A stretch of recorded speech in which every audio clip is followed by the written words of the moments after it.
On the 1st of August 2020, Arsenal defied the odds with a new first-time manager at the helm and taken over a team in complete disarray. Arsenal came back from a 1-0 deficit in an empty Wembley Stadium to go on and beat Chelsea 2-1 in the FA Cup final, winning the FA Cup just 8 months into Arteta's reign. Arsenal fans around the world were convinced this group of players are special, but just 4 months later, that very same group of players, under the exact same manager, were in complete freefall, not winning the game for 4 straight games since beating Dundalk in the Europa League and showing signs of being the same Arsenal under Emery, the Arsenal that was soft and couldn't beat easy teams, the Arsenal that used to get torched by big teams. So on the 26th of December 2020, Boxing Day, Arsenal was set to play Chelsea in an empty Emirates Stadium, a team that just 4 months ago Arsenal beat to win the FA Cup.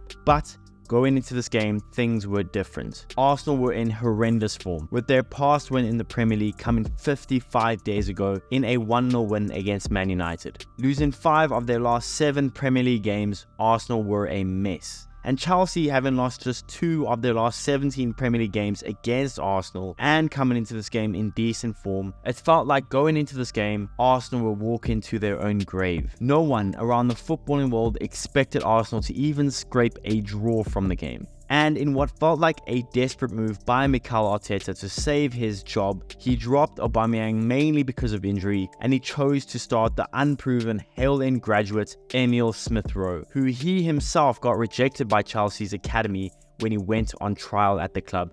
Emile had only played 97 Premier League minutes in his entire career, and I remember at the time thinking, this is a risk from Mikel. A risk that might cost him his job. But on a cold night in the empty Emirates Stadium, the game kicked off. And you could immediately tell Emile wasn't only ready to represent Arsenal at the highest level, but he was primed for it. From dribbling at defenders to creating chances, beautiful one-touch play, Emile looked like a masterstroke by a desperate Mikel. And Arsenal, for the first time since the first game of the season, looked clinical, free-flowing, and looked like a team that would be a handful for anyone and everyone. Emile and Arsenal put in a masterclass performance and, shocking everyone, beating Chelsea 3-1, giving Arsenal a much-needed 3 points. And the next game away against West Brom in the snow, Emile and Arsenal proved it wasn't just luck. They went on to torch a struggling West Brom, beating them 5-0, with Emile even getting an assist,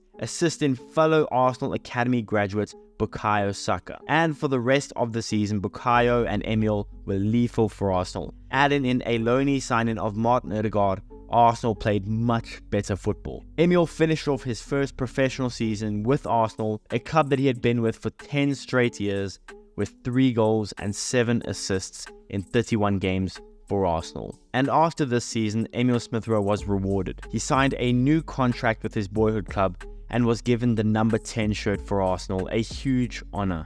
The following season, Emile Smith-Rowe was a constant fixture for Arsenal, and alongside Saka and Odegaard, Emile Smith-Rowe and Arsenal proved to be a handful for every team they played. And Arsenal fans, including me, loved the duo of their 2 Hale-End graduates singing this song almost every single game. Emile and Saka exploded during the season, and Smith-Rowe was one of Arsenal's best players. Emile finished his second professional season with his boyhood club with 10 goals and 2 assists in 33 Premier League games. It was without a doubt a breakthrough season for Emile. And going into the next season, there was so much hope for Arsenal's number 10. But after his breakthrough season and a half with Arsenal, Emile Smith-Rowe has mightily struggled to play for Arsenal due to competition in the squad, but also mainly due to his inability to stay fit, suffering several injuries over the last 2 years.